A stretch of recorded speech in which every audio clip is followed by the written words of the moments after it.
বিসমিল্লাহির রহমানির রহিম।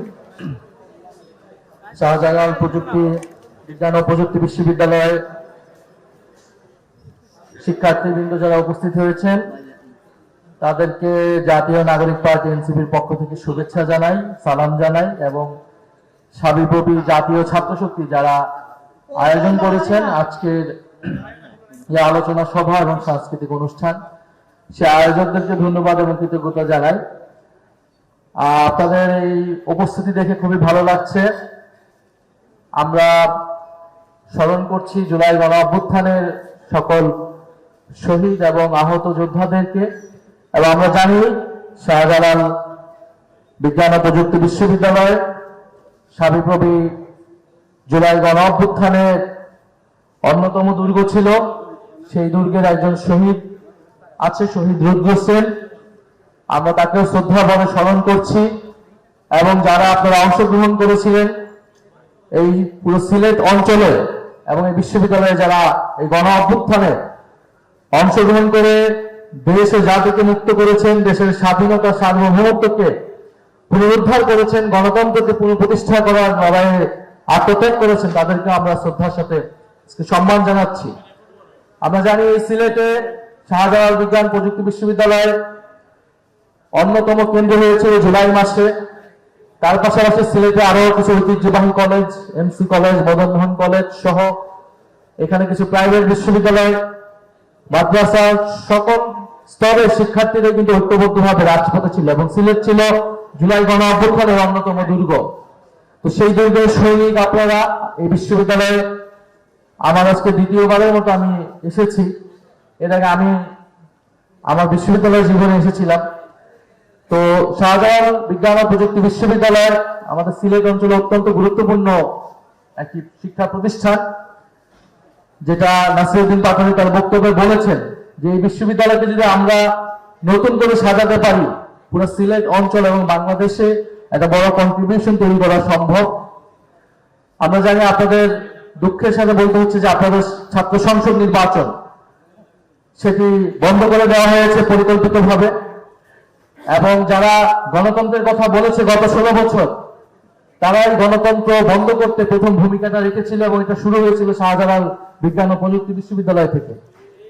এবং আমরা দেখলাম যে নির্বাচনের পরেও যে গণভোটে 70% মানুষ ভোট দিয়েছে, সেই ভোটাধিকারকেও কিন্তু তারা অস্বীকার করেছে। এবং গতকালকে আপনারা হবিগঞ্জের ঘটনাও দেখেছেন। এখানে একটা কথা বলা হচ্ছে যে উস্কানিমূলক এবং আপত্তিকর বক্তব্য, এবং আপনারা আজকে অনেক হতাশ হয়েছেন যে জনাব নাসিরউদ্দিন পাটোয়ারী কোনো উস্কানিমূলক এবং আপত্তিকর বক্তব্য দেয় নাই। তো চাইলে ওনার আজকের বক্তব্য থেকে অনেক উস্কানিমূলক বক্তব্য বা মন্তব্য বের করা সম্ভব।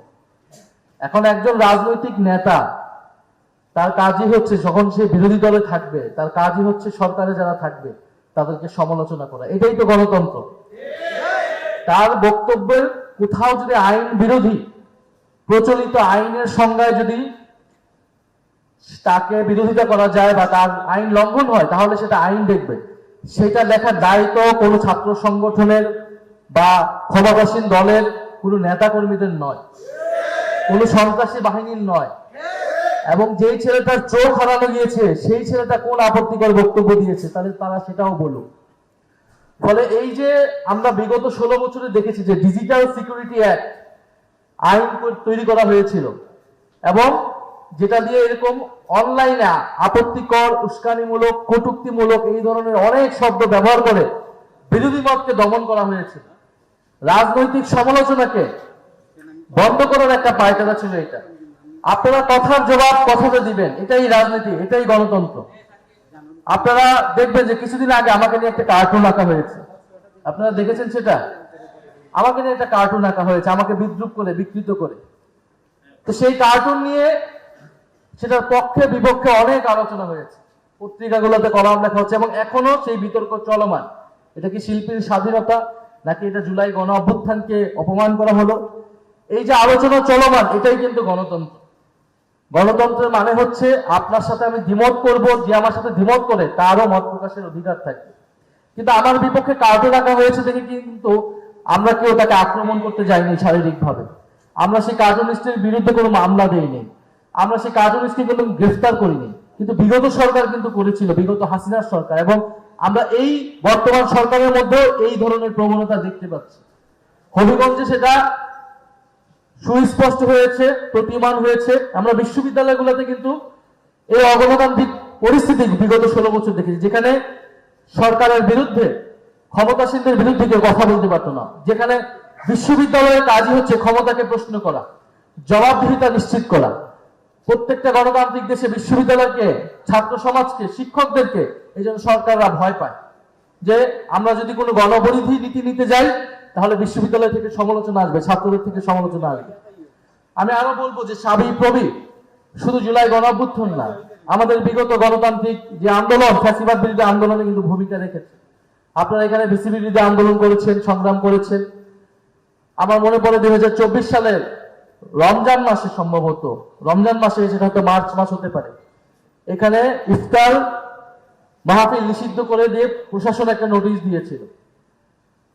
কারণ ইফতার মাহফিল বিশ্ববিদ্যালয়ে এমন পর্যায়ে চলে গিয়েছিল যে যে কোনো ধরনের গণজমায়েতকে তারা ভয় পাওয়া শুরু করছে।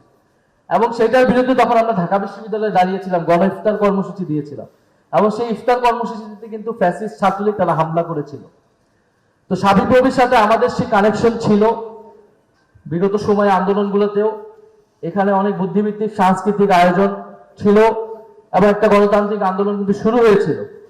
ফলে আপনারা সেই ঐতিহ্যটাকে ধরে রাখবেন। আপনাদের সকলের দায়িত্ব যে আপনাদের বিশ্ববিদ্যালয়টাকে আজকে আপনারা যেভাবে দেখতেছেন, যেভাবে পাচ্ছেন, যে পরিবর্তনটা এসেছে, এটা একদিনে আসে নাই, এটা 36 দিনে আসে নাই। এটা আপনাদের অনেক পূর্বসূরি, অনেক কন্ট্রিবিউশন আছে। আপনারা হয়তো তাকে চিনেন না, জানেন না, কিন্তু আপনাদের বড় ভাইরা, বড় বোনেরা এখানে অনেক লড়াই সংগ্রাম করেছে, আত্মত্যাগ করেছে বলে আপনারা আজকে এই জায়গায় আছেন। ফলে এই গণতান্ত্রিক ক্যাম্পাসটা আপনার পরবর্তী প্রজন্মের জন্য আপনি উপহার দিয়ে যাবেন, এটা আপনার দায়িত্ব।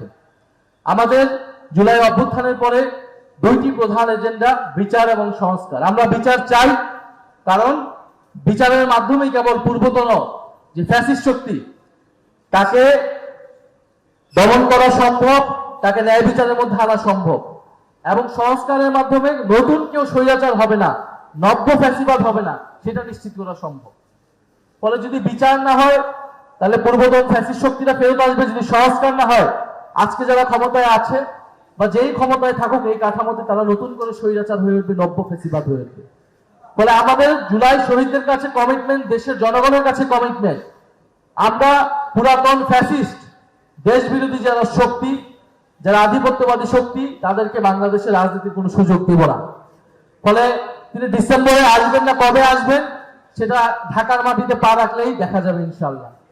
আমরা সেটার জন্য প্রস্তুত আছি এবং নতুন করে কাউকে স্বৈরাচারী শক্তি আমরা হতে দিব না। আপনারা বালুর ট্রাক রাখেন, ট্রাক্টর রাখেন, আর যা খুশি তা রাখতে পারেন, এই বাধা আমরা অতিক্রম করবো ইনশাআল্লাহ। ফলে আপনারা যারা বিশ্ববিদ্যালয়ের শিক্ষার্থী আছেন, আপনাদের প্রতি অনুরোধ, এই যে 24-এর গণ অভ্যুত্থান পুরো পৃথিবীব্যাপী এটা আলোচনা হচ্ছে, পুরো পৃথিবীতে এটা ছড়িয়ে যাচ্ছে।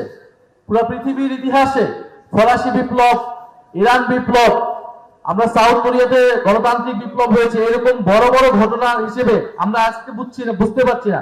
50 বছর পরে দেখবেন এই জুলাই গণ অভ্যুত্থানকে এইভাবেই ইতিহাসে পড়া হবে। ফলে জুলাই গণ অভ্যুত্থানের পরে আমাদের যে কাজটা, আমরা ভাঙার কাজটা করেছি, এখন আমাদের গড়ার কাজ, দেশ গঠনের কাজ। এবং এটা বিশ্ববিদ্যালয় থেকে আপনাদের শুরু করতে হবে। এই বিশ্ববিদ্যালয় সংস্কার করা, বিশ্ববিদ্যালয় একাডেমিক কার্যক্রম যাতে সঠিকভাবে পরিচালিত হয়, বিশ্ববিদ্যালয়ের শিক্ষক নিয়োগ, বিশ্ববিদ্যালয়ের যে গণতান্ত্রিক পরিবেশ সেটা নিশ্চিত রাখা, সেইটা আপনারা নিশ্চিত রাখবেন। এবং এই যে কর্মসংস্থানের দাবিতে, বৈষম্য বিরোধী বাংলাদেশের দাবিতে, অর্থনৈতিক বৈষম্য দূর করা, দুর্নীতি দূর করা, সেটার জন্য আপনারা কথা বলবেন। যখনই অন্যায় দেখবেন আপনারা সেটা রুখে দাঁড়াবেন। কারণ আমরা দেখছি নতুন করে ভয়ের সংস্কৃতি, ভয়ের রাজত্ব তৈরি করা হচ্ছে। আজকে সিলেট বিশ্ববিদ্যালয়ে, এই শাহজালাল সাবিপ্রবি বিশ্ববিদ্যালয়ে যখন আমরা ঢুকলাম, আমরা যে আয়োজন দেখলাম প্রশাসনের, মনে হচ্ছে এখানে বিশাল একটা মারামারি যেন হয়ে যাবে। এটার জন্য আমরা পুলিশ, বিজেপি এখানে এনে রাখা হয়েছে। তো নিরাপত্তার কথা বলা হচ্ছে, যারা সন্ত্রাস করে তাদেরকে যদি বিচারের আওতায় আনা হয় তাহলে এত নিরাপত্তার প্রয়োজন হয় না। এবং বিশ্ববিদ্যালয় প্রশাসন থেকেও দেখলাম কড়া নির্দেশিকা দেওয়া হয়েছে কিভাবে কি করতে হবে, কিভাবে করা যাবে, কে দায়ভার গ্রহণ করবে, কে দায়ভার গ্রহণ করবে না। ফলে এই যে সেন্সরশিপ, আমরা বলবো এগুলো বন্ধ করেন, এগুলোর প্রয়োজন নাই। যারা সন্ত্রাস করে, আমি কথা বলে যাচ্ছি, যদি আমার কথা পছন্দ না আপনারা পাল্টা সমাবেশ করে আপনারা আমার বিরুদ্ধে কথা বলেন। এটাই হচ্ছে গণতন্ত্র।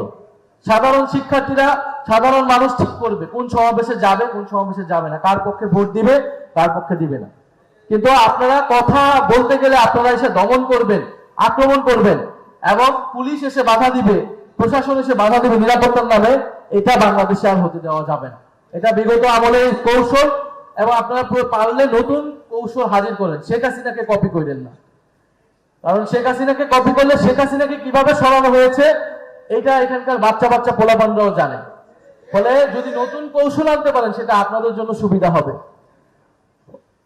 ফলে আর কথা বাড়াবো না, কথা বেশি বাড়ালে বিশ্ববিদ্যালয় প্রশাসন নতুন কোনো নোটিশ জারি করে দিতে পারবে। সেই নোটিশ জারি করার আগে আমরা বিশ্ববিদ্যালয় ত্যাগ করব। আপনাদের প্রতি অশেষ কৃতজ্ঞতা। আপনারা এখানে যারা এসেছেন, উপস্থিত হয়েছেন, ইনশাল্লাহ আমরা নতুন দিনের রাজনীতি নিয়ে হাজির হয়েছি। আমাদের অনেক সীমাবদ্ধতা আছে, ছিল, থাকবে, কিন্তু আমরা সীমাবদ্ধতাকে অতিক্রম করে ইনশাল্লাহ সামনের দিনগুলোতে এগিয়ে যাব, এবং সেই এগিয়ে যাওয়ার পথে সাবিপ্রবি আমাদের সাথে থাকবে, আমরাও সাবিপ্রবির সাথে থাকবো। তাদের যে কোনো গণতান্ত্রিক অধিকারের পক্ষে, দাবি আদায়ের পক্ষে এনসিপি সবসময় শিক্ষার্থীদের পক্ষে থাকবে ইনশাল্লাহ। ইনকিলাব জিন্দাবাদ।